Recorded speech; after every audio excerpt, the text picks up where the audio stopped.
జోలికి వస్తే తాట తీస్తామని ఎమ్మెల్యే ఆదిరెడ్డి శ్రీనివాస్ హెచ్చరించారు. సుపరిపాలనలో తొలి అడుగు కార్యక్రమంలో భాగంగా ఎమ్మెల్యే ఆదిరెడ్డి శ్రీనివాస్ రాజమండ్రిలో పర్యటించారు.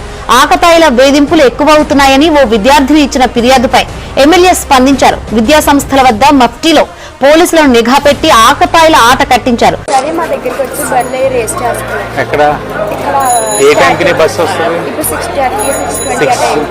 రేపు కరెక్ట్ గా 6:30కి మీరు ఇక్కడ ఉండి నాయుడు మీరు 6:30కి ఉండి వీళ్ళు దిగే టైంకి మన వాళ్ళు ఎవరి మఫ్టీలో పెట్టి ఆ బళ్ళు రిజిస్ట్రేషన్ తీసుకుని డైరెక్ట్గా 3 టౌన్లో కూర్చోబెట్టండి. వాళ్ళు ఎవరి పేరు చెప్పినా మొహమాటంగా అనొద్దు. అలా చేస్తేనే వీళ్ళకి భయం, వీళ్ళకి ధైర్యంగా ఉంటుంది, వాళ్ళకి భయం ఉంటుంది. చూడు అదే అమ్మా, మనం భయం పెడితే తగ్గుతారమ్మా. ఆ భయం పెట్టడం అన్నది మన కార్యక్రమం.